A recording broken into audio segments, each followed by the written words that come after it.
Okay, welcome back to McCarthy Performance. We've got the front support that's in the way of a few things over here, over there on the pan, so we're going to clearance it.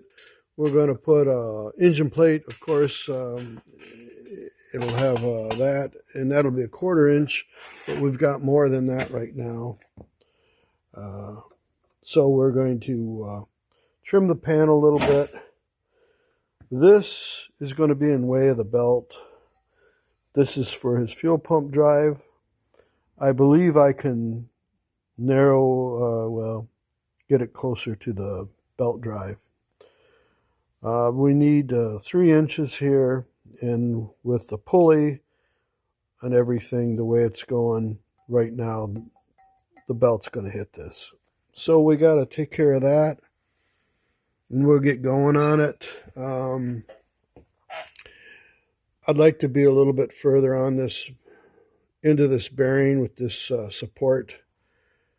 Boy, I don't know. We might have to go in and shorten these a little bit. We don't have a lot of clearance in this area here, so we're going to take one step at a time. So what we're going to do now is we're going to trim the corners of the pan a little bit to fit. We'll get going on that.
So I have the bracket for the fuel pump, and I figured that I could take about that much off of it, get it a little bit closer to the belt drive because we need room for the supercharger belt. So I'm going to trim this one down. This is the last one I got to do, so I'm going to cut it off in the lathe. I'm going to use the parting tool.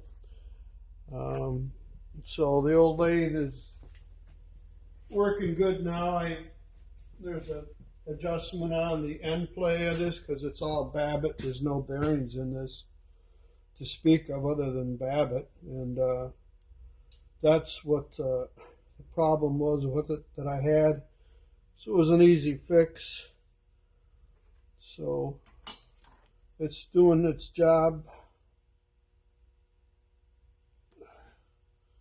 I got a little piece of cardboard in there, but you know, if I got to touch them up, satin black works pretty good on anodizing, and anodizing usually promotes adhesion of paint, so it usually will stick pretty good. So as we scratch it, we'll just touch it up.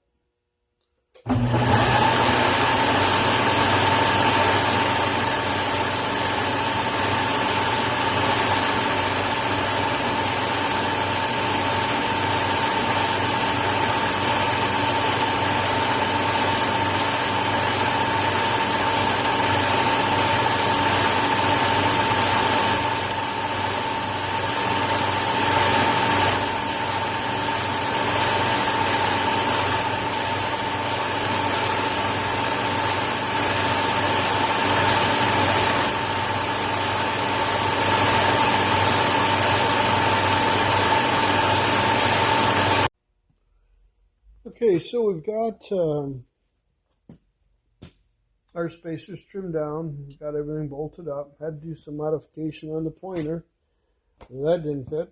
You know, of course, if you can buy everything and it's made for the whole complete system, which I mean the front pulley support, and you can buy the pointer that's going to work with the support and the wheel and and all this, you know. Of course, no, that wasn't the case, but everything is kind of fitting together right now. So what I have is I have some keyway stock to simulate how thick the engine plate's going to be. So I can kind of tighten this down a little bit. We have studs coming into these towers here, and we have studs mounting on the outside of the bracket. So that's the way they made it. That's how it is. So we're going to tighten up this one. This one's already been tightened, so we're going to tighten up this one. And we'll just draw it up. Save some time.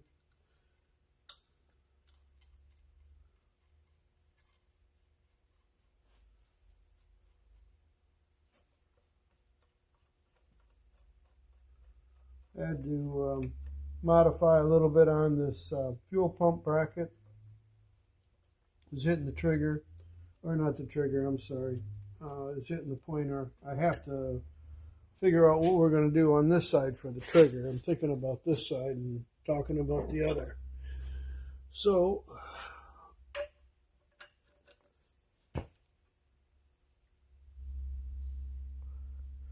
I have these on shoulders. This is not,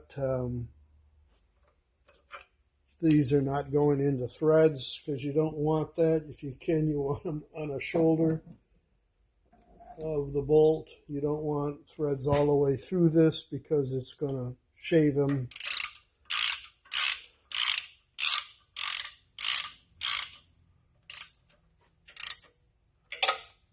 So that looks pretty good. I guess,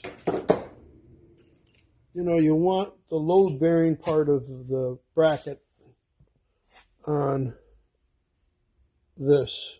You don't want it on the threads because first off, it's undersized. So I marked it, and we're on there we're on there enough. I'd like to be further into it, but if I have to, I'll trim these, but we haven't got to that point yet because I need a bottom pulley And we'll need the bottom pulley, and we'll need the crank trigger, because I might have to trim these to put the crank trigger here. Now, on this particular setup, he's going to have to probably shim his idler pulley on his belt to make sure that the belt don't walk into this, because it will raise holy hell with it. But there is enough room.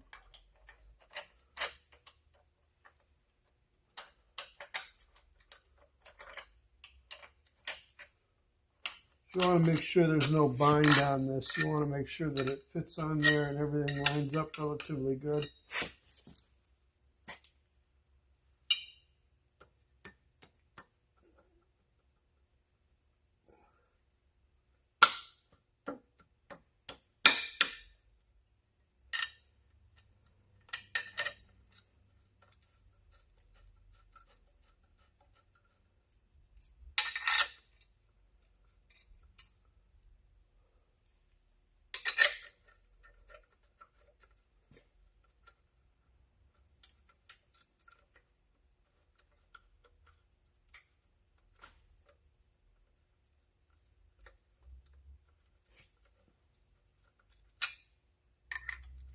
Got a little indifference here. No, it's not that much.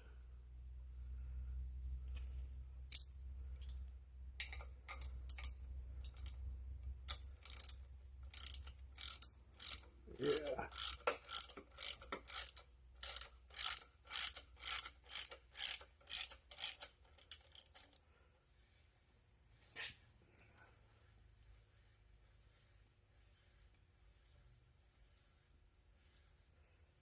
So I'll get this drawn up, and we're going to leave everything loose. Of course, he's going to have to take this off to put the motor plate on it.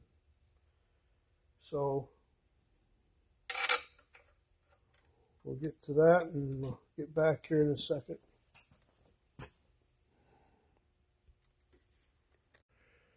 So we're pretty much all done. We got everything bolted up. Nothing hits. It's real close everywhere, because that's just the way it is, you know.